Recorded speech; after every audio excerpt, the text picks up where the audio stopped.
Imaginez que vous assistiez au mariage de votre fils. Vous vous sentez invisible, mais un mot de votre belle-fille va transformer la situation en une humiliation publique. « Elle n'est que la bonne », a-t-elle crié à la réceptionniste. Mon fils Julien ne dit rien, et sa femme me jette un regard plein de mépris, ne sachant pas que je cachais un secret, un empire de 87 millions d'euros. À ce moment-là, j'ai fait un seul geste de la main. Quand tout le monde a vu qui j'étais vraiment, ma belle-fille s'est évanouie. Suivez mon histoire jusqu'au bout et découvrez comment un seul geste a suffi à transformer l'humiliation en la plus grande victoire de ma vie. Commentez avec le nom de la ville d'où vous m'écoutez pour que je voie jusqu'où mon récit a voyagé. Je n'aurais jamais imaginé qu'à 63 ans, je me retrouverais dans un coin d'une salle de réception, serrant mon petit sac à main de chez Monoprix, me sentant plus invisible que jamais. Le grand salon de l'hôtel de Crillon scintillait sous les lustres en cristal, les roses blanches et cette sorte d'élégance qui respire l'argent. Le vrai argent, celui dont je n'avais jamais fait partie même si j'étais la mère du marié. Mon fils Julien était magnifique dans son smoking sur mesure. Ses cheveux sombres parfaitement coiffés en arrière serraient les mains d'hommes en costume coûteux qui dépensaient probablement plus pour leur montre que je ne gagnais en une année. À 38 ans, il était devenu tout ce pourquoi j'avais tant travaillé, un homme à succès, raffiné, accepté par le genre de personne qui compte dans cette ville. Mais en le regardant de l'autre côté de la pièce, j'ai senti cette douleur familière dans ma poitrine, la même que je portais depuis des années, en voyant mon fils s'éloigner de plus en plus de la femme qu'il avait. Et il avait. J'ai lissé ma robe bleu marine la plus belle que je possédais, trouvée en solde chez Camaïeu il y a 3 mois spécialement pour ce jour. J'avais passé des semaines à chercher quelque chose de convenable, quelque chose qui ne mettrait pas Julien dans l'embarras le jour de son mariage. Le tissu semblait bon marché contre ma peau comparé à la soie et au satin qui flottait autour de moi, porté par des femmes qui appartenaient à ce monde. Amandine glissait à travers la salle dans sa robe de créateur, une vision de perfection, avec ses cheveux blonds platine coiffés en un chignon, élaborés des diamants scintillant à son cou et à ses oreilles. Elle était tout ce que je n'étais pas. Jeune, belle, polie, née dans une richesse que je n'avais fait qu'entrevoir de l'extérieur, en travaillant comme secrétaire pendant 40 ans pour financer les études de médecine de mon fils. J'étais debout près de la table des cadeaux depuis 20 minutes, observant la célébration se dérouler autour de moi, quand j'ai finalement trouvé le courage de m'approcher de la table d'honneur. Il était temps de féliciter mon fils correctement peu, de prendre une photo ensemble, quelque chose que je pourrais encadrer et poser sur ma petite table de cuisine à la maison. « Julien, mon chéri », ai-je dit doucement en approchant ma voix à peine audible par-dessus le quatuor à cordes qui jouait dans un coin. Il s'est tourné et un instant j'ai vu quelque chose vaciller sur son visage. Était-ce de l'embarras, de l'agacement? L'expression a disparu si vite que je me suis presque convaincue de l'avoir imaginée. « Maman, dit-il sa voix soigneusement neutre, ta robe est jolie. » Le silence avant joli pesait lourd dans l'air comme un jugement. Je sentais les yeux de ces nouveaux beaux-parents sur moi, scrutant ma robe modeste, mes simples boucles d'oreilles en perles, qui avaient appartenu à ma mère, mes escarpins noirs pratiques aux bouts éraflés. « Je voulais vous féliciter tous les deux, ai-je dit, me tournant pour inclure Amandine dans mon sourire. La cérémonie était magnifique, absolument magnifique. Le sourire d'Amandine était de ceux qui n'atteignaient jamais les yeux. « Merci », dit-elle, sa voix nette et parfaitement modulée. Tout en elle était parfait. Sa posture, son maquillage, la façon dont elle tenait sa flûte de champagne, comme si elle était née pour ça. J'avais apporté un cadeau, une petite boîte à bijoux que j'avais trouvée chez un antiquaire. Elle n'était pas chère, mais elle était belle avec des détails finement sculptés et un intérieur en velours doux. J'avais économisé pendant des mois pour l'acheter, pensant que ce serait quelque chose de spécial, de significatif. « J'ai quelque chose pour vous ?» ai-je dit à Amandine en plongeant la main dans mon sac. Mais avant que je puisse sortir la boîte emballée, l'expression d'Amandine a changé. Ses yeux ont balayé la pièce, observant les invités qui commençaient à remarquer notre interaction. Des gens importants, des gens riches, des gens dont l'opinion comptait pour elle. « Oh, ce n'est vraiment pas nécessaire, » dit-elle rapidement, sa voix s'élevant légèrement. « Vous en avez déjà assez fait. » J'ai senti mes joues brûler. En avoir assez fait. Qu'est-ce que cela voulait dire? Je n'avais rien fait sauf me présenter au mariage de mon propre fils. Amandine, dit Julien à voix basse, mais elle n'écoutait pas. La conversation aux tables voisines avait commencé à se calmer. Je sentais plus de regards se tourner vers nous, curieux de l'interaction entre la mariée éblouissante et la femme plus âgée dans la robe bon marché. « Mère, dit Julien, utilisant le ton formel qu'il avait adopté des années auparavant, peu. Être devriez-vous trouver votre place? Le service va bientôt commencer. » J'ai regardé autour de moi, réalisant soudain que je ne savais pas où j'étais censée m'asseoir. Dans toute l'excitation et les préparatifs, personne ne m'avait parlé du plan de table.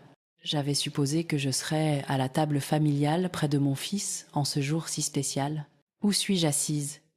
ai-je demandé, essayant de garder ma voix stable. Le visage d'Amandine est devenu pâle, puis a rougi.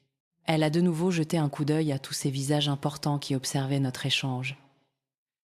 Et quelque chose dans son expression s'est durci. « Elle n'est que l'aide ménagère, dit-elle d'une voix forte qui a porté jusqu'aux tables voisines. Elle n'est que la bonne. » Les mots m'ont frappé comme un coup de poing. La pièce a semblé basculer et j'ai senti le sang quitter mon visage.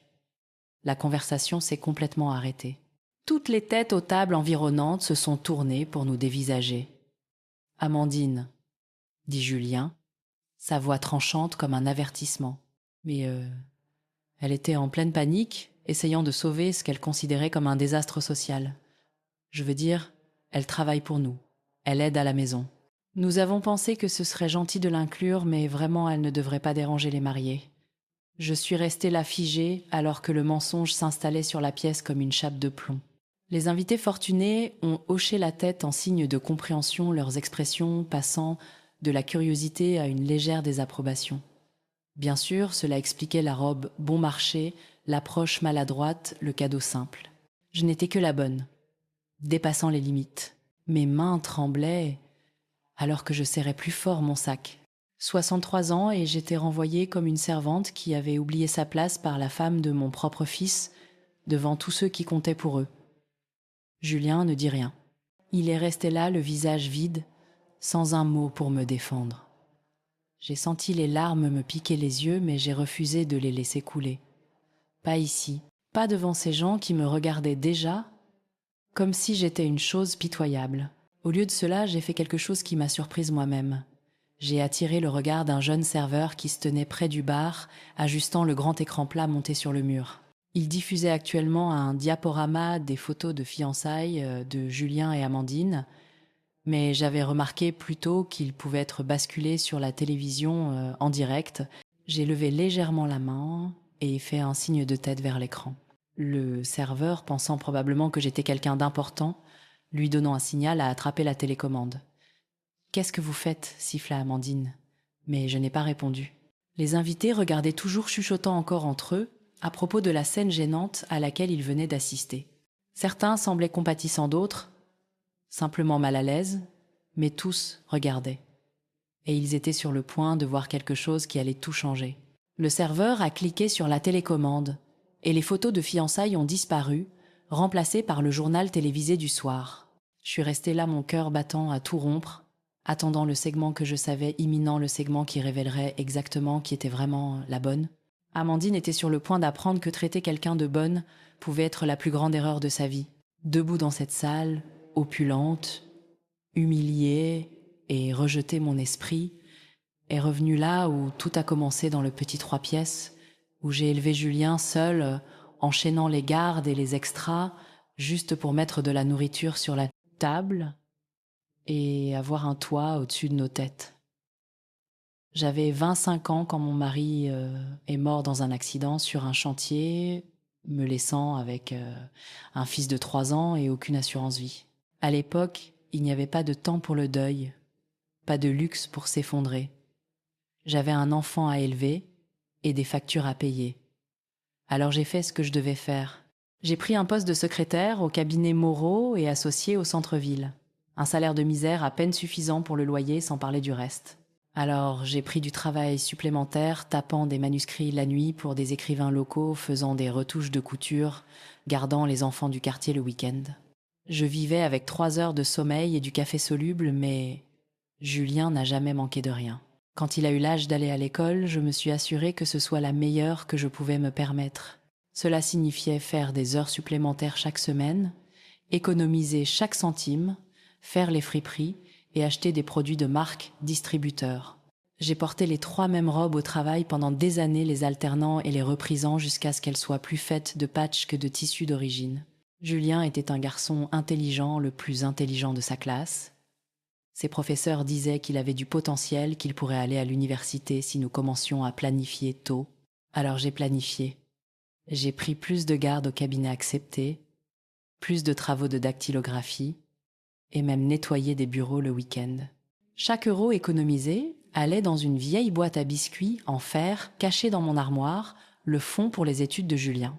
Mais en grandissant, j'ai commencé à remarquer des changements en lui. Il est devenu gêné par notre petit appartement, par mes vêtements de seconde main, par le fait que je prenais le bus, alors que les mères de ses camarades conduisaient de belles voitures. À 12 ans, il m'a demandé de le déposer à un coin de rue de l'école pour que les autres enfants ne me voient pas. « Maman, tu ne comprends pas », avait-il dit quand j'avais essayé de lui en parler. Il se moque des enfants dont les familles sont différentes. Différentes. C'est ce que nous étions pauvres. Mais il ne pouvait pas prononcer ce mot. J'ai commencé à travailler encore plus dur, déterminée à lui donner tout ce que ses autres enfants avaient. J'ai pris un deuxième emploi comme agent d'entretien de nuit à l'hôpital local, lavant les sols et vidant les poubelles, de minuit à 6 heures du matin, puis allant directement à mon travail de jour au cabinet. J'étais épuisée en permanence, fonctionnant à l'adrénaline et à la détermination. Mais les notes de Julien étaient excellentes et son fonds pour les études grandissait. À 16 ans, Julien a trouvé son premier petit boulot dans un club de golf de l'autre côté de la ville. Il a commencé à rentrer à la maison avec des histoires sur les familles riches qu'il y rencontrait, leurs maisons, leurs voitures, leurs vacances en Europe. La façon dont il en parlait avec une telle admiration et une telle envie me brisait le cœur. « Madame Dubois a un dressing plus grand que tout notre appartement ?» m'a-t-il dit un soir, les yeux brillants de quelque chose qui ressemblait à de l'adoration. Et ils envoient leur fils à HEC. HEC, maman, tu imagines. Je pouvais imaginer. Je l'imaginais pour lui depuis qu'il avait 3 ans. Tu iras dans une grande école, toi aussi, l'ai-je assuré. Être pas HEC, mais un endroit merveilleux où tu pourras devenir tout ce que tu veux. Mais cela ne suffisait plus à Julien. Il avait goûté à un monde que je ne pouvais pas lui offrir, et cela l'avait changé. Il a commencé à mentir à ses collègues sur notre lieu de vie, prétendant que nous avions une maison dans un meilleur quartier. Il me donnait rendez-vous à 3 rues du club pour que personne ne voie ma vieille voiture cabossée. Le pire, c'était de le voir me regarder avec quelque chose qui me brisait le cœur, la honte. Il avait honte de moi, de mes mains usées et de mon visage fatigué, de ma façon de prononcer certains mots, de mes vêtements simples et de mes chaussures pratiques. J'étais tout ce dont il voulait s'échapper.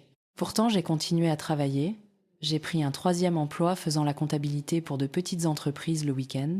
Je vivais de sandwichs au jambon et de soupe en briques pour que Julien puisse avoir des repas corrects. Je reprisais mes bas et ressemelais mes chaussures pendant qu'il avait des vêtements neufs pour l'école. Quand est venu le temps des inscriptions dans le supérieur, Julien avait jeté son dévolu sur la faculté de médecine la plus prestigieuse de la région, la même où allaient tous les enfants riches du club de golf.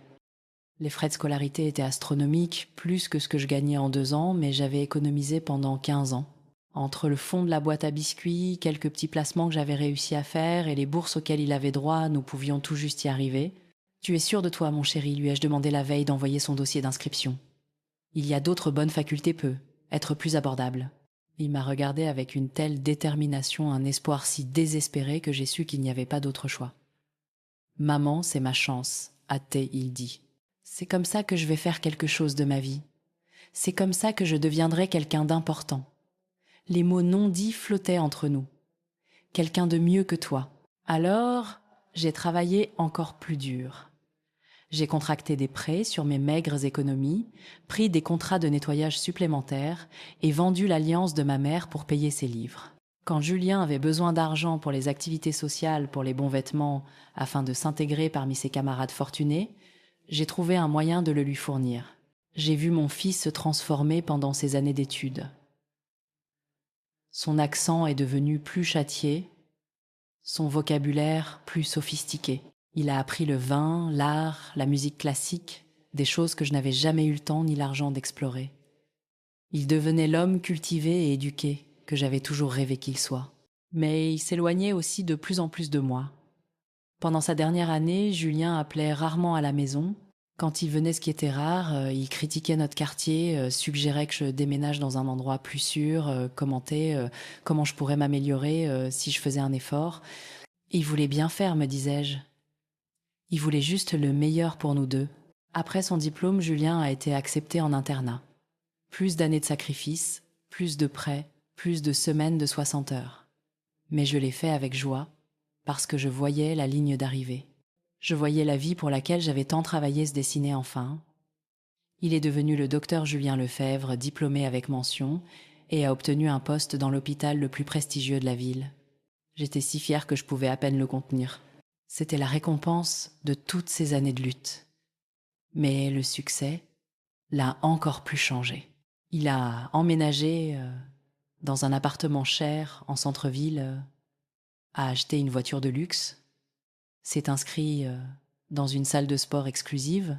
Il a commencé à fréquenter des femmes de familles importantes, à prendre des vacances dans des endroits dont je ne pouvais même pas prononcer le nom, et lentement sûrement je suis devenue une source d'embarras pour lui. Il venait de moins en moins toujours avec une excuse sur son emploi du temps chargé. Quand il passait, il suggérait que je refasse la décoration, que je mette à jour ma garde-robe, que je suive des cours pour élargir mes horizons. Il ne l'a jamais dit directement, mais le message était clair. Je devais devenir quelqu'un de différent si je voulais continuer à faire partie de sa nouvelle vie. Puis, il a rencontré Amandine de Courcy. Elle était tout ce qu'il avait toujours voulu, belle sophistiquée d'une famille riche avec des relations dans toute la ville. Quand Julien l'a ramenée à la maison pour me la présenter la première fois, j'ai vu la façon dont elle a balayé du regard. Mon modeste appartement, mon dîner simple, ma tenue choisie avec soin, mais visiblement peu coûteuse. La façon dont elle m'a regardé, moi, ta mère est charmante. Hâtée, elle dit à Julien plus tard, ne réalisant pas que je pouvais les entendre parler dans le couloir. Elle a fait de son mieux, a-t-il répondu, et j'ai entendu l'excuse dans sa voix, la honte. Cette nuit-là, assise dans mon petit salon, entourée de photos de l'enfance de Julien, de ses diplômes, de ses réussites, j'ai réalisé quelque chose qui m'a brisé le cœur en 1 million de morceaux. J'avais réussi à donner à mon fils tout ce qu'il voulait. Et ce faisant, j'avais fait de moi une personne avec qui il ne voulait plus être associé. Maintenant, debout dans cette salle de bal où il commençait sa nouvelle vie avec Amandine rejetée comme la bonne, j'ai compris que toutes ces années de sacrifice avaient mené à ce moment. Mon fils avait obtenu tout ce pourquoi j'avais travaillé. Le succès, le statut, l'acceptation dans un monde auquel je ne pourrais jamais appartenir. Mais il avait aussi perdu quelque chose que j'étais sur le point de lui rappeler. L'écran de télévision a vacillé et j'ai vu la présentatrice du journal remuer ses papiers. Dans quelques instants, tout le monde dans cette pièce allait apprendre exactement qui il venait d'humilier. Et mon fils était sur le point de découvrir que la mère, dont il avait honte, était devenue quelqu'un qu'il n'aurait même pas pu imaginer. Il y a 3 ans, mon monde a changé d'une manière que je n'aurais jamais pu prévoir. Mais ce soir-là, dans cette salle de bal, en regardant le visage paniqué d'Amandine, alors qu'elle essayait de justifier ses paroles cruelles, je me suis souvenu exactement comment tout avait commencé. C'était un mardi matin d'octobre, lorsque ma vie a pris un tournant inattendu. J'étais assise à mon bureau, chez Moreau et Associés, tapant des rapports trimestriels, comme je l'avais fait chaque jour pendant près de 40 ans, quand mon patron m'a appelé dans son bureau. « Françoise, il y a un monsieur qui veut vous voir », a dit monsieur Moreau, son expression inhabituellement sérieuse. « Il dit que c'est au sujet d'un héritage. » J'ai failli rire. Un héritage. La seule famille qu'il me restait était Julien, et je n'attendais certainement rien de personne d'autre. Mais l'homme assis en face du bureau de monsieur Moreau était bien réel. Costume, chère mallette, cette assurance qui respire les affaires sérieuses. « Madame Lefebvre, dit-il en se levant pour me serrer la main. Je suis maître Dubois, notaire en charge de la succession de feu Henri Moreau. » Mon souffle s'est coupé. Henri Moreau avait été l'associé de mon mari au début des années 80, avant l'accident de chantier qui l'avait tué. Je n'avais pas eu de nouvelles d'Henri depuis des décennies. « Je suis désolée d'apprendre le décès d'Henri, ai-je dit sincèrement attristé. Henri avait été bon avec moi après la mort de mon mari, m'aidant avec les funérailles et s'assurant que je reçoive toutes les indemnités auxquelles j'avais droit. Monsieur Moreau est décédé le mois dernier, a poursuivi Maître Dubois. Et je suis ici parce que vous êtes nommé bénéficiaire dans son testament. Je l'ai dévisagé, certaine d'avoir mal entendu. Pardon, Maître Dubois a ouvert sa mallette et en a sorti un épais dossier. Henri Moreau vous a laissé un héritage conséquent, Madame Lefebvre. Plus précisément 40% des parts de la société Moreau Technologies. Le nom ne me disait rien. Je n'avais jamais entendu parler de Moreau Technologies. Je ne comprends pas, ai-je dit ma voix à peine plus qu'un murmure. Maître Dubois a souri du genre de sourire qui suggère qu'il aime annoncer de bonnes nouvelles inattendues. Laissez-moi vous expliquer. Après la mort de votre mari, Henri a utilisé l'argent de son assurance vie pour créer une petite entreprise de logiciels informatiques. Il a toujours dit que votre mari aurait été son partenaire s'il avait vécu. Il vous considérait donc comme la propriétaire légitime de sa part. Ma tête tournait. Mais c'était il y a 40 ans. Je n'ai jamais rien entendu à propos de cette société. Henri était très discret sur ses affaires, a expliqué Maître Dubois. L'entreprise a lutté pendant des années faisant à peine des bénéfices. Mais il y a environ 10 ans, ils ont développé un système de gestion de données qui a révolutionné le suivi des stocks pour les grandes entreprises. La société est entrée en bourse il y a 5 ans. Il a fait glisser un document sur le bureau vers moi. Les chiffres sur la page n'avaient aucun sens au début. Trop de zéros. Ce devait être une erreur. Madame Lefebvre, votre participation de 40% dans Moreau Technologies est actuellement évaluée à environ 87 millions d'euros. Le monde a basculé. Je me suis agrippée au bord du bureau certaine que j'allais m'évanouir. 87 millions d'euros. C'était un chiffre impossible, plus d'argent que je ne pouvais même conceptualiser. Il doit y avoir une erreur, ai-je murmuré. Aucune erreur, m'a assuré Maître Dubois. Henri a été très précis dans son testament. Il a dit que votre mari aurait été fier de ce que l'entreprise est devenue et il voulait s'assurer que vous soyez à l'abri du besoin. Le conseil d'administration verse des dividendes dans un fonds fiduciaire pour vous depuis 5 ans. Mais Henri a insisté pour que l'héritage principal attende après sa mort. Je suis restée assise là dans un silence stupéfait, à regarder les papiers qui venaient de tout changer. Pendant 40 ans, j'avais gratté les fonds de tiroir, cumulé les emplois, me suis privée de tout confort pour subvenir aux besoins de mon fils, et pendant tout ce temps, il y avait eu cette fortune qui m'attendait. Que se passe-t-il maintenant, ai-je réussi à demander. Maintenant, vous devenez l'une des femmes les plus riches du pays, a dit Maître Dubois avec un autre sourire. L'entreprise se porte très bien. Vos dividendes annuels à eux seuls seront supérieurs à ce que la plupart des gens gagnent dans une vie. La réunion a duré 1 heure de plus, Maître Dubois, expliquant les options sur actions, les réunions du conseil d'administration et les conseillers financiers, mais j'ai à peine entendu quoi que ce soit. Mon esprit était submergé par les implications de ce qui venait de se passer. Je pouvais rembourser toutes mes dettes. Je pouvais acheter une belle maison, une nouvelle voiture, voyager à travers le monde si je le voulais. Je pouvais donner à Julien tout ce qu'il avait toujours rêvé d'avoir. Mais alors que j'étais assise là, écoutant Maître Dubois discuter de stratégie d'investissement et d'implication fiscale, quelque chose m'a retenu de partager immédiatement cette nouvelle avec mon fils. C'était peu. Être le souvenir de notre dernière conversation 3 semaines plus tôt, quand Julien avait appelé pour m'annoncer ses fiançailles avec Amandine. Il avait été différent au téléphone, distant et formel, comme s'il cochait une obligation sur sa liste. « Je voulais que tu la prennes par moi d'abord », avait-il dit. Amandine et moi allons nous marier le mois prochain. « Oh Julien, c'est merveilleux !» m'étais-je exclamée sincèrement heureuse pour lui. J'ai hâte de la rencontrer comme il se doit. Il y avait eu une pause. Maman, à propos du mariage. Ce sera assez formel, un lieu très haut de gamme. La famille d'Amandine est très à cheval sur ces choses. Bien sûr, mon chéri, je comprends. Penses-tu, serait-il possible pour toi de trouver quelque chose de joli à porter? Je pourrais t'envoyer un peu d'argent si tu en as besoin. Les mots m'avaient piqué, même si je savais qu'il pensait bien faire. Mon fils m'offrait de m'acheter des vêtements pour que je ne le mette pas dans l'embarras à son propre mariage. Je trouverai quelque chose de convenable, lui avais-je dit. Super. Et maman peut. Être qu'on pourrait parler de te trouver un appartement dans un quartier plus agréable après le mariage. Je m'inquiète pour toi dans ce coin. Il s'inquiétait pour moi ou il s'inquiétait de ce que les gens penseraient en découvrant où vivait sa mère. Cette conversation avait semé le doute dans mon esprit sur les motivations de Julien, sur le fait de savoir s'il me voyait vraiment comme une personne ou juste comme un problème à gérer. Alors quand Maître Dubois m'a tendu ces papiers qui changeaient tout, j'ai pris une décision qui m'a surprise moi-même. J'ai décidé de garder l'héritage secret. Pas pour toujours, juste assez longtemps pour voir qui était vraiment mon fils quand il pensait que je n'avais rien à lui offrir d'autre que moi-même. Maître Dubois m'a aidé à mettre en place les formalités pour garder l'héritage privé. L'argent a été investi de manière conservatrice, générant suffisamment de revenus pour vivre confortablement tout en gardant le capital intact. J'ai déménagé dans un appartement légèrement mieux, rien de trop spectaculaire qui aurait soulevé des questions, et j'ai continué à travailler chez Moreau et Associés, même si j'aurais pu racheter l'entreprise. Au cours des 3 années suivantes, j'ai observé attentivement mon fils. J'ai observé comment il interagissait avec moi, comment il parlait de moi aux autres, comment il me traitait quand Amandine était là par rapport à quand nous étions seuls. Ce que j'ai découvert m'a brisé le cœur d'une manière que je n'avais pas prévue. Julien n'avait pas honte de ma pauvreté. Il avait honte de moi.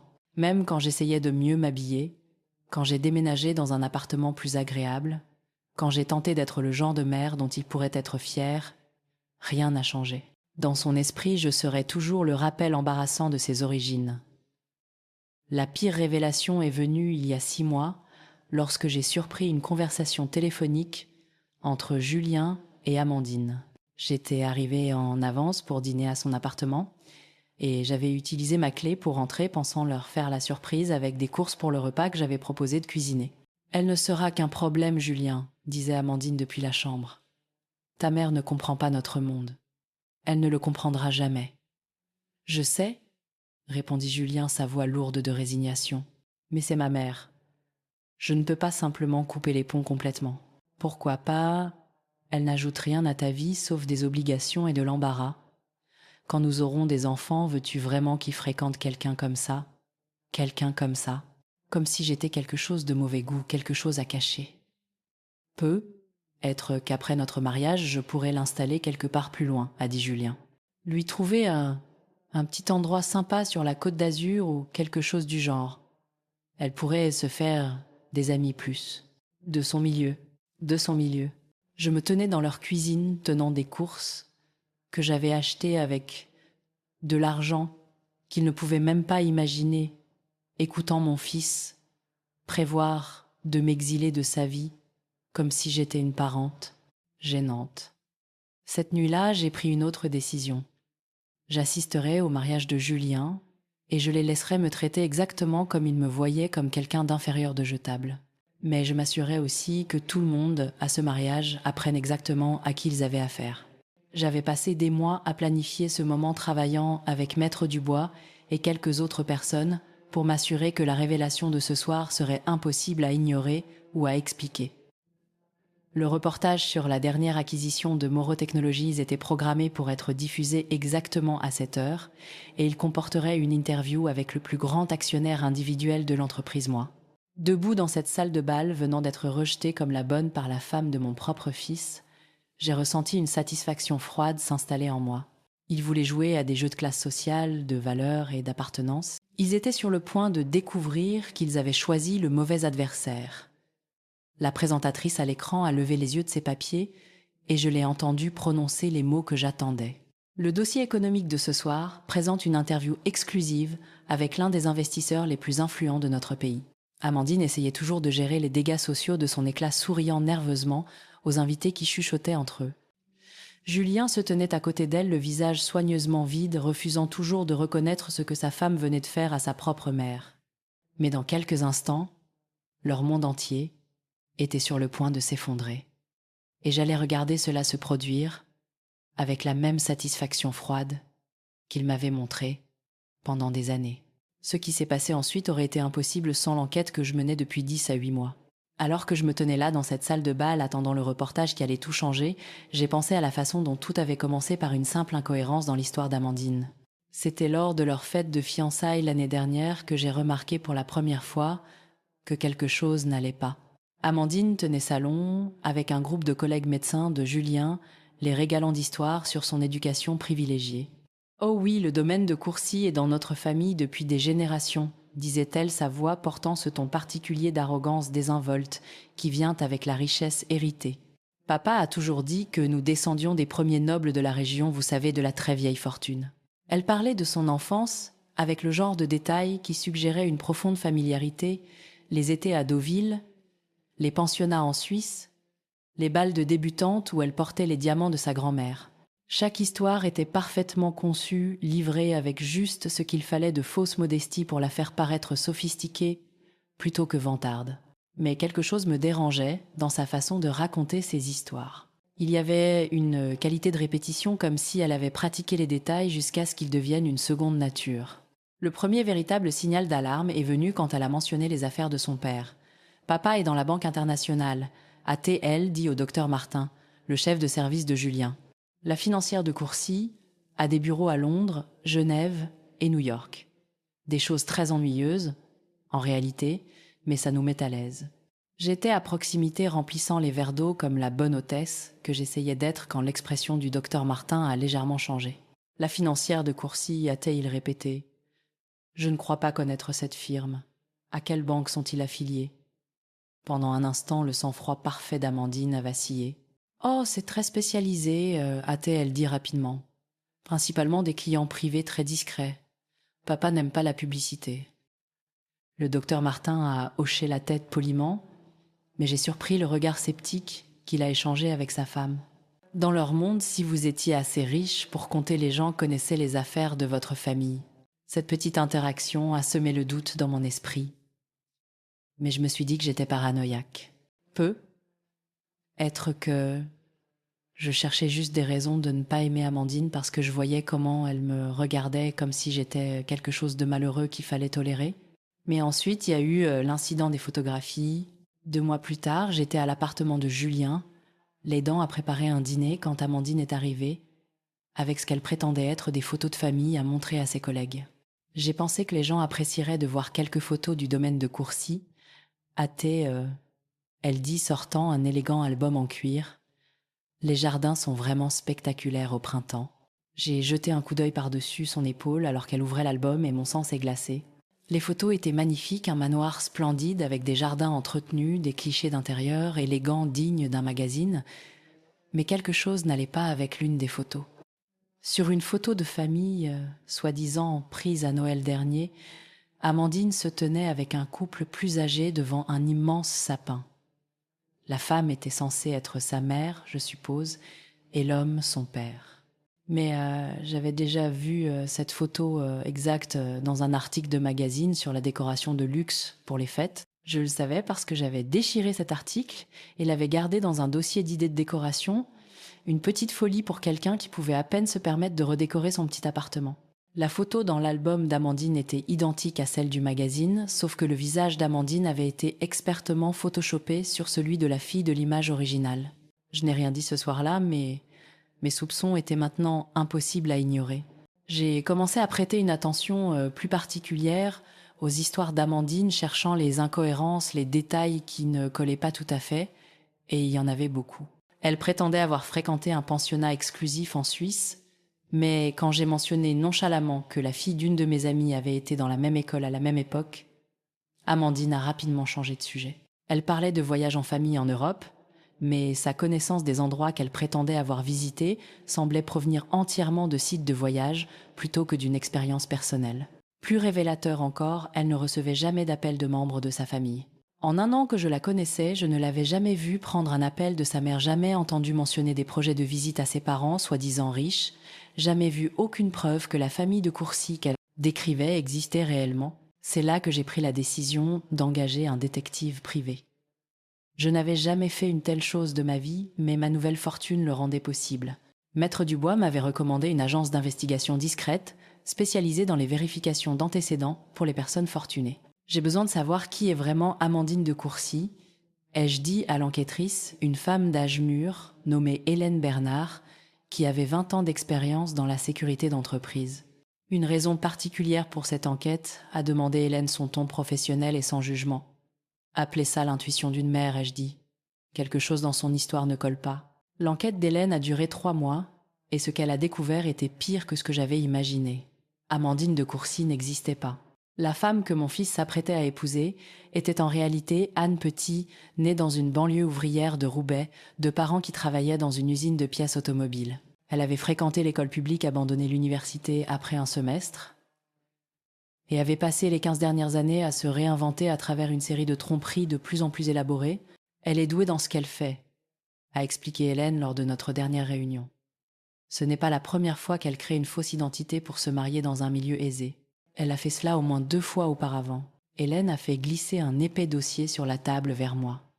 À l'intérieur se trouvaient des documents qui peignaient un tableau de tromperie calculé, s'étalant sur plus d'une décennie.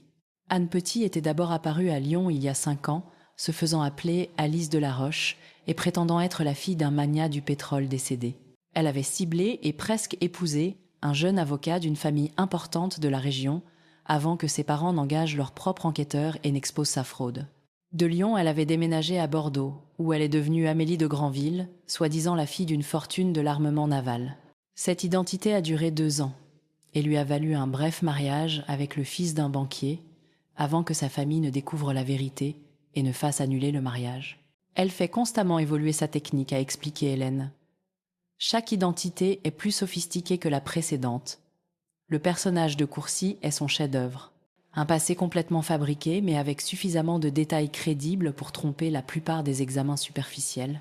Le dossier contenait des copies du véritable acte de naissance d'Anne, ses bulletins scolaires, son historique d'emploi dans divers commerces et même une photo d'identité judiciaire de 2 arrestations pour fraude à la carte. De crédit au début de la vingtaine. Mais la preuve la plus accablante était une série de courriels qu'Hélène avait découverts. Grâce à ses contacts en informatique légale, Anne correspondait avec quelqu'un qui semblait la coacher pour maintenir l'identité de Courcy. Tout y passait des leçons de bonne manière au tutoriel d'histoire de l'art pour l'aider à simuler des connaissances sophistiquées. Plus troublants étaient les courriels où Anne discutait de sa cible, mon fils Julien. « Le docteur est parfait », avait-elle écrit à son mystérieux conseiller. Assez réussi pour offrir le style de vie que je veux, mais assez insécure sur ses propres origines pour être impressionnée par un faux pédigree. Sa mère est un problème cependant. Elle me surveille de trop près. Je dois trouver un moyen de minimiser son influence. En lisant ces mots, en voyant mon fils réduit à une cible dans le jeu de dupes élaboré d'Anne, une rage que je n'avais jamais ressentie auparavant m'a envahi. Mais cela m'a aussi donné l'arme dont j'avais besoin. L'enquête d'Hélène avait découvert suffisamment de preuves pour exposer complètement Anne, mais j'ai décidé d'attendre. Je voulais choisir le moment parfait, l'occasion où la révélation aurait un impact maximal et où Anne n'aurait aucune chance de s'expliquer ou de disparaître. Le mariage était idéal.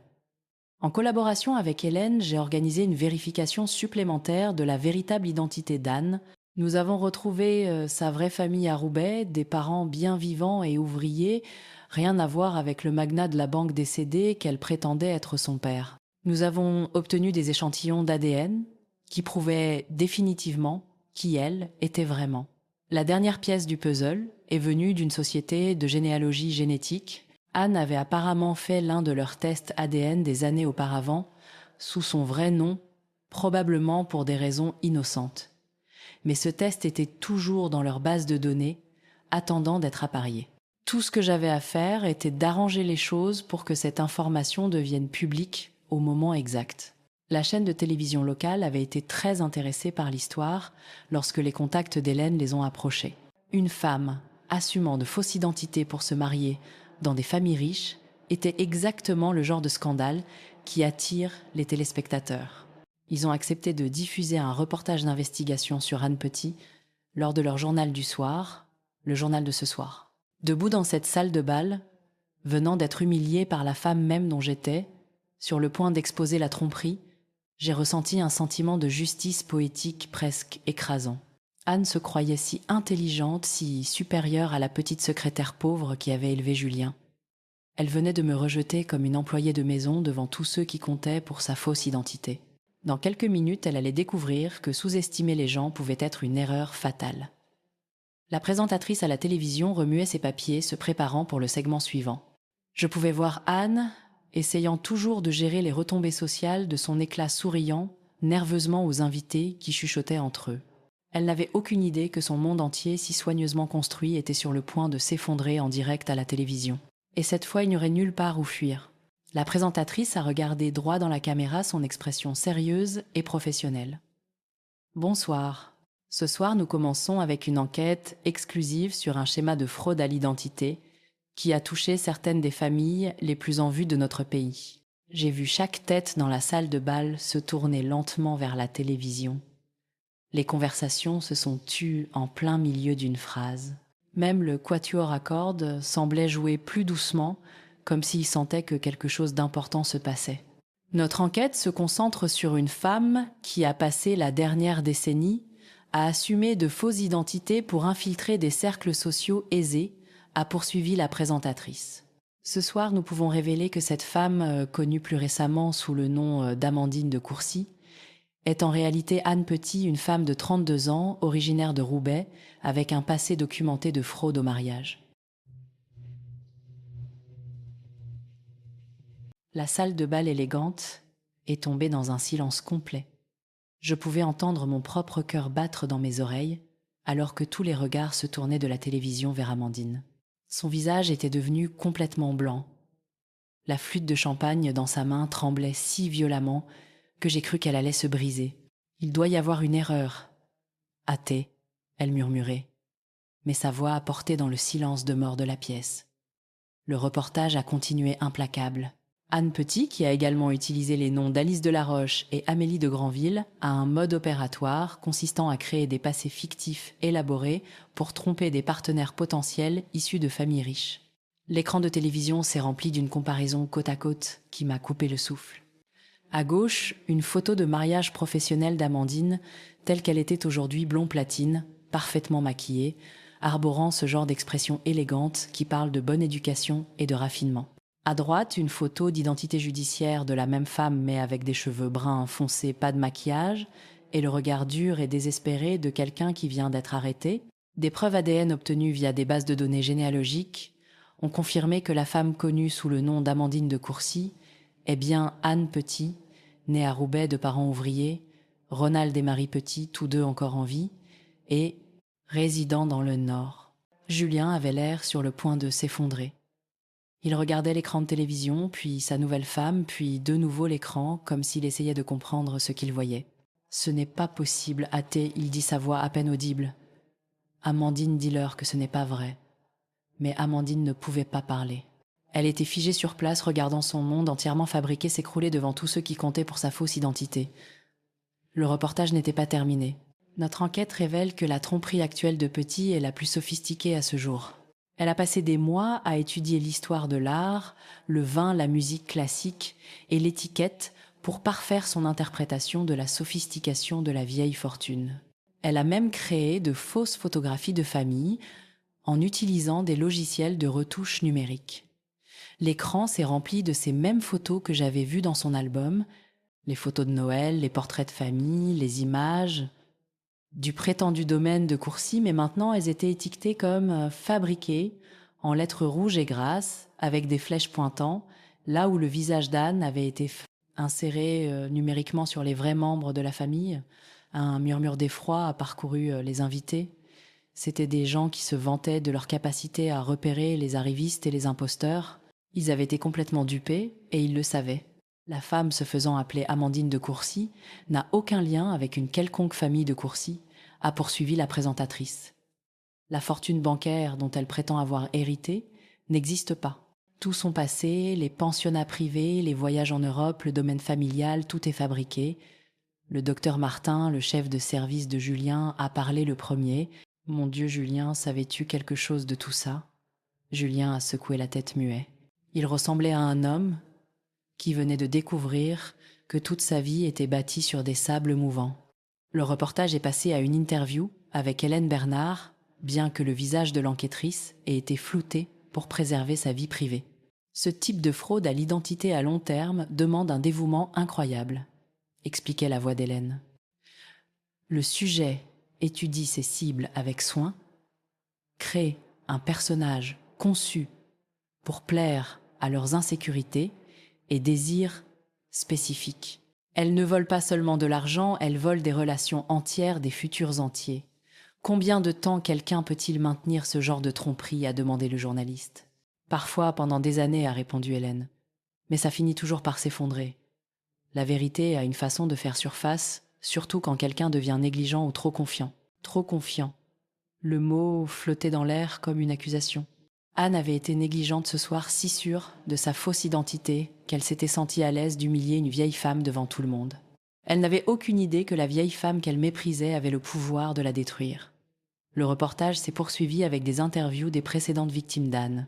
L'avocat de Lyon est apparu à l'écran, le visage dégoûté, alors qu'il racontait comment Anne l'avait presque convaincue de l'épouser avant que sa famille ne découvre la vérité. Elle était parfaite, a-t-il dit.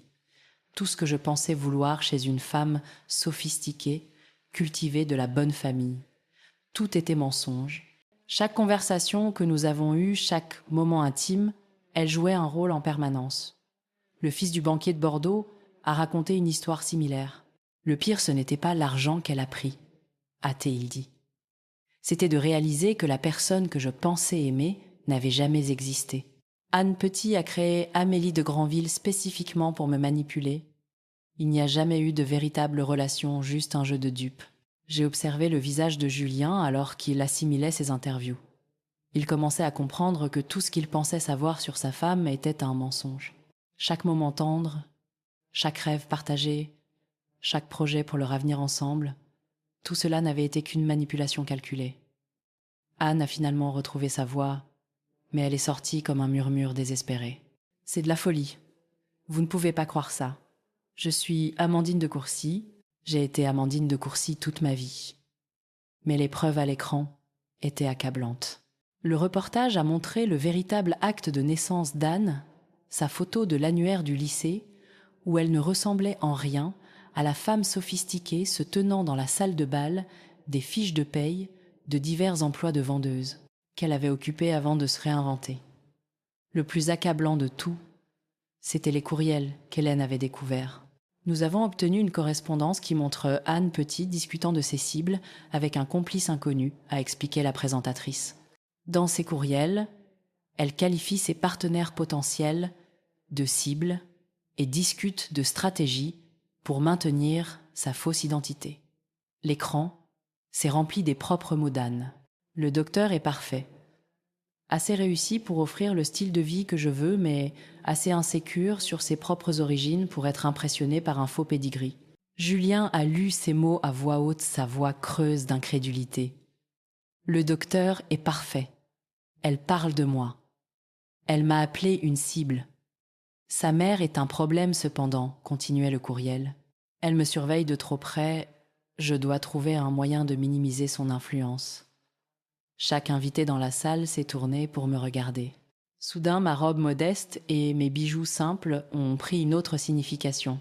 Je n'étais pas la parente pauvre et embarrassante qu'il fallait cacher. J'étais la seule personne qui avait vu clair dans la tromperie d'Anne. « Oh mon Dieu !» a murmuré Julien, les implications complètes le frappant enfin. « Maman, tu savais que quelque chose n'allait pas. » Je n'ai pas répondu immédiatement. Je regardais Anne, voyant le moment exact où elle a réalisé que son jeu était terminé. Il n'y aurait pas moyen de s'en sortir en parlant, pas moyen de convaincre qui que ce soit que tout était un malentendu. Les preuves étaient trop complètes, trop publiques, trop dévastatrices. Le reportage s'est conclu par une déclaration des forces de l'ordre. Nous enquêtons actuellement sur Anne Petit pour de multiples chefs d'accusation de fraude et d'usurpation d'identité, a expliqué un détective.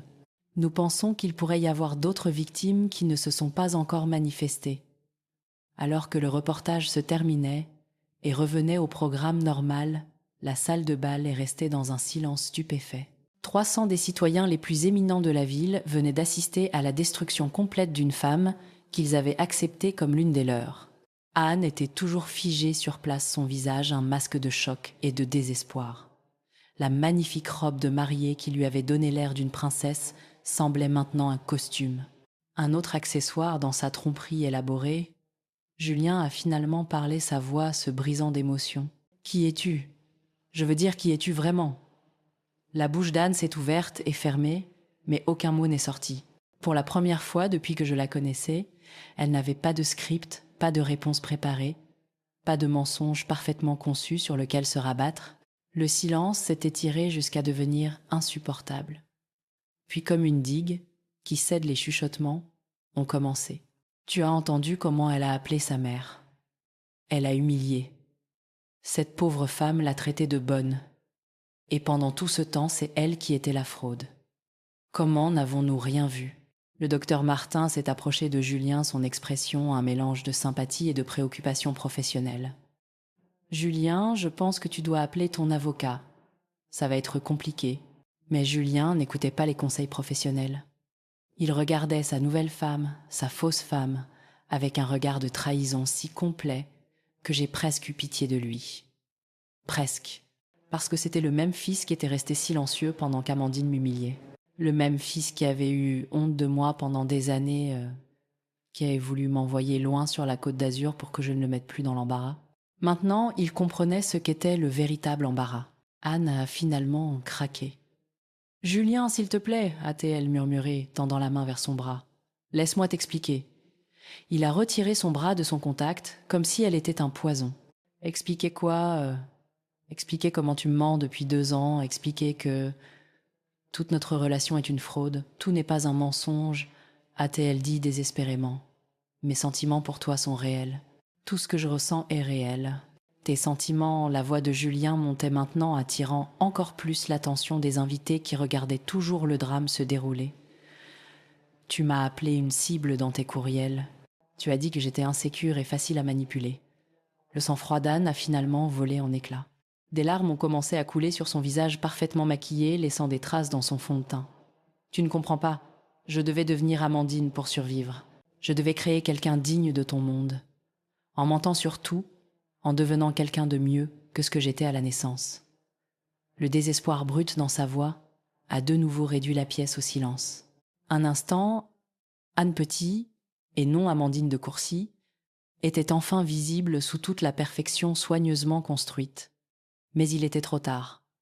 Le mal était fait, et tout le monde dans cette salle le savait, alors que je regardais le monde de mon fils s'effondrer autour de lui. J'ai ressenti quelque chose que je ne m'attendais pas à ressentir. De la satisfaction. Pas seulement parce que Anne avait été démasquée, mais parce que Julien voyait enfin les conséquences du choix de l'apparence plutôt que de la substance du statut, plutôt que du caractère. Il avait passé des années à avoir honte de moi parce que je n'étais pas assez sophistiquée pour son nouveau monde. Maintenant, il allait apprendre ce que c'était que d'être vraiment humilié, de voir tous ceux qui voulaient impressionner découvrir que son jugement avait été complètement faux. L'enquête que j'avais commanditée, les preuves ADN que j'avais arrangées pour qu'elles fassent surface le reportage parfaitement synchronisé, tout avait fonctionné exactement comme je l'avais prévu. Anne Petit m'avait appelée la bonne, m'avait rejetée comme quelqu'un d'insignifiant. Elle était sur le point de découvrir que sous-estimer les gens pouvait détruire toute votre vie. Les retombées ont été rapides et impitoyables. Quelques heures après la diffusion du journal télévisé, le monde soigneusement construit d'Anne Petit a commencé à s'effondrer entièrement. Les invités se sont dispersés rapidement, désireux de se distancer du scandale et appelant probablement leurs amis pour répandre les commérages avant le matin. Julien est resté au milieu de la salle de bal vide, portant toujours son smoking, ressemblant à un homme qui avait tout perdu en une seule soirée, ce qui à bien des égards était le cas. Maman hâtée, il dit finalement s'approchant de moi alors que je ramassais mon petit sac. Sa voix était différente maintenant, pas le ton soigneusement modulé qu'il avait utilisé pendant des années, mais quelque chose de brut et de désespéré. « Maman, il faut que je te parle. » Je l'ai regardé calmement. « Vraiment ? Parce qu'il y a 1 heure, tu es restée là pendant que ta femme me traitait de bonne et tu n'as rien dit. » Il a tressailli comme si je l'avais giflé. J'étais sous le choc. Je ne savais pas quoi dire.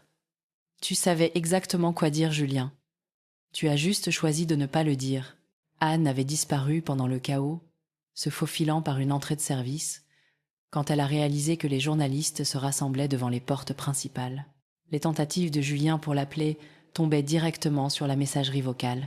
Le lendemain matin, ses comptes de médias sociaux seraient supprimés, son appartement serait vide et Anne Petit disparaîtrait aussi complètement qu'Amandine de Courcy avait été fabriquée. « Depuis combien de temps savais-tu » a demandé Julien, s'affaissant sur l'une des chaises vides. J'ai suspecté que quelque chose n'allait pas il y a environ 10 à 8 mois. Je l'ai su avec certitude il y a 6 mois. Et tu ne me l'as pas dit ? Je me suis assise en face de lui, étudiant le visage de mon fils. Même maintenant, même après tout ce qui s'était passé, il ne comprenait toujours pas. « M'aurais-tu cru ?» ai-je demandé doucement. Il a ouvert la bouche pour dire oui, puis l'a refermée. Nous connaissions tous les deux la réponse. Si j'étais venue à lui avec des soupçons sur Amandine, il les aurait rejetés comme de la jalousie, comme une mère pauvre essayant de saboter la chance de bonheur de son fils avec une femme d'une meilleure classe sociale. « Julien, ai dit Trentimen, quand as-tu écouté pour la dernière fois quelque chose que j'avais à dire ? Quand as-tu accordé de la valeur à mon opinion sur quelque chose d'important pour la dernière fois ?» Il a fixé la table, incapable de croiser mon regard. « J'ai essayé de te mettre en garde contre des gens comme Anne toute ta vie d'adulte, ai-je continué. Mais tu étais si déterminée à rejoindre leur monde que tu ne t'es jamais arrêtée pour te demander si ce monde valait la peine d'être rejoint. Je voulais juste mieux, a-t-il murmuré. Je voulais être quelqu'un d'important. Tu étais déjà quelqu'un d'important. Tu étais un médecin, un homme qui aidait les gens. Mais c'était pas assez pour toi, n'est-ce pas ? Tu avais besoin de la bonne adresse, des bons amis, de la bonne femme pour te sentir valable. Le silence s'était tiré entre nous, lourd d'années, de vérités non dites. Il y a autre chose que tu dois savoir, ai-je dit finalement. Julien a levé les yeux et j'ai vu de la peur dans son regard. Après ce soir, il n'était pas sûr de pouvoir supporter d'autres révélations. J'ai sorti les documents que Maître Dubois avait préparés, ceux qui expliqueraient tout sur mon héritage caché sur la femme que sa femme venait de rejeter comme la bonne. Il y a 3 ans, j'ai hérité d'une fortune, ai-je dit simplement. 87 millions d'euros pour être exact. Le visage de Julien est devenu vide. Quoi ?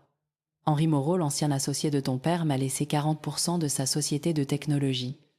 Je suis l'une des femmes les plus riches du pays depuis 3 ans et tu ne l'as jamais su. Je l'ai regardé traiter cette information, j'ai vu le moment où il a réalisé ce que cela signifiait. Tu as été riche tout ce temps, alors que j'étais, alors qu'Amandine était. Il ne pouvait pas finir la phrase. Alors qu'elle t'épousait pour un argent auquel tu n'avais pas réellement accès, ai-je complété pour lui. Oui, ironique, n'est-ce pas ? Julien a enfoui son visage dans ses mains. Oh mon Dieu ! Elle m'a épousée parce qu'elle pensait que je pouvais lui donner le style de vie qu'elle voulait. Mais tu aurais pu tout nous donner. J'aurais pu, mais j'ai choisi de ne pas le faire. Pourquoi ? Je me suis penchée en avant, m'assurant qu'il me regardait. Parce que j'avais besoin de savoir qui tu étais vraiment, Julien. J'avais besoin de savoir si le fils que j'ai élevé existait encore sous toute cette ambition et ce snobisme. Et qu'as-tu découvert ? La question flottait dans l'air entre nous. C'était le moment de vérité, la conversation que nous aurions dû avoir il y a des années. J'ai découvert que tu avais honte de moi, ai-je dit doucement. Pas à cause de ce que je n'avais pas, mais à cause de qui j'étais. Même quand j'ai essayé de m'améliorer, de m'intégrer mieux dans ton monde, ce n'était jamais assez. Tu me voyais comme un obstacle à surmonter, pas comme une personne à aimer. Les épaules de Julien ont été secouées de sanglots, et j'ai réalisé qu'il pleurait. Pas les larmes contrôlées et dignes d'un homme qui a réussi, mais les sanglots désespérés de quelqu'un qui a tout perdu. « Je suis désolée, a-t-il murmuré. « Maman, je suis tellement désolée. Tu as raison sur tout. J'avais honte, j'ai eu tort, et je ne sais pas comment réparer ça. » J'ai sorti une carte de visite de mon sac, la carte de Maître Dubois, avec l'élégant en-tête de son cabinet. « Tu peux commencer par grandir, ai-je dit en faisant glisser la carte sur la table. C'est mon avocat. Il va t'aider à obtenir l'annulation du mariage avec Anne en supposant qu'on puisse la retrouver pour signer les papiers. Il t'aidera aussi à gérer les complications juridiques liées au fait d'être marié à quelqu'un qui n'existe pas légalement. » Julien a pris la carte avec des mains tremblantes. « Tu vas encore m'aider après tout ça. Je vais t'aider à nettoyer ce gâchis, ai-je dit. Mais Julien, c'est la dernière fois. J'ai 63 ans et j'en ai fini de sacrifier mon bonheur pour permettre tes mauvais choix. » Je me suis levée redressant ma simple robe bleu marine, la même robe dont Anne s'était moquée plus tôt, ne sachant pas qu'elle avait été achetée par l'une des femmes les plus riches de la pièce. « Qu'est-ce qui se passe maintenant ?» a demandé Julien. « Maintenant, tu décides qui tu veux être, ai-je dit. Tu peux continuer à courir après l'approbation des autres, ou tu peux construire une vie basée sur quelque chose de réel. Mais tu vas le faire sans mon argent et sans mon soutien constant. Tu me coupes les vivres. » Je me suis arrêtée à la porte de la salle, regardant mon fils, cet homme que j'avais élevé, cet étranger, que j'avais créé par mes propres sacrifices. Je te libère, Julien, tout comme je me libère moi-même. Le lendemain matin, j'ai appelé Maître Dubois et lui ai demandé de créer un fonds pour les dettes d'études et les frais de subsistance de base de Julien. Mais rien de plus. Il aurait assez pour survivre pendant qu'il reconstruisait sa vie, mais pas assez pour maintenir le style de vie artificiel auquel il était devenu dépendant. J'ai également demandé à Maître Dubois d'entamer le processus de création d'une fondation, pas une de ces organisations caritatives que les riches utilisent pour acheter un statut social, mais quelque chose de réel, quelque chose qui aiderait les mères qui travaillent comme je l'avais été, des femmes qui luttent pour élever seules leurs enfants, qui sacrifient tout pour l'avenir de leur famille. 3 mois plus tard, j'ai déménagé dans une belle maison dans les Alpes, loin de la ville où j'avais passé 40 ans à m'épuiser au travail. Je l'ai meublé exactement comme je le voulais, sans essayer d'impressionner qui que ce soit ou de correspondre à la vision du bon goût de quelqu'un d'autre. Julien appelle parfois. Nos conversations sont guindées maladroites mais honnêtes, d'une manière qu'elles n'avaient pas été depuis des années. Il apprend à vivre selon ses moyens, apprend à valoriser son travail de médecin plutôt que son potentiel d'ascension sociale. Anne Petit n'a jamais été retrouvée, bien que l'agence d'Hélène Bernard m'envoie occasionnellement des mises à jour sur des femmes correspondant à sa description, apparaissant dans d'autres villes ciblant. D'autres familles riches, je n'ai pas pitié de mon fils. Il a fait ses choix, a priorisé les mauvaises choses, a blessé la personne qu'il aimait le plus, dans la poursuite de quelque chose qui n'a jamais été réel. Les conséquences auxquelles il fait face maintenant sont le résultat naturel de ses choix. Mais je ne me sens pas non plus victorieuse. Il n'y a aucune satisfaction à voir son enfant souffrir, même lorsque cette souffrance est auto-infligée.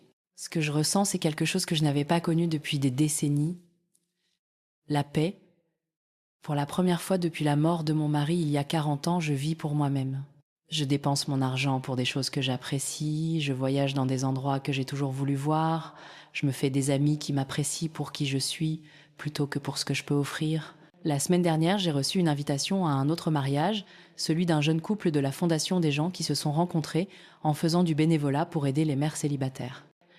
Ils m'ont demandé d'officier la cérémonie, non pas à cause de ma richesse ou de mon statut social, mais parce qu'ils me voient comme quelqu'un qui comprend la valeur du véritable amour par rapport à l'attraction artificielle.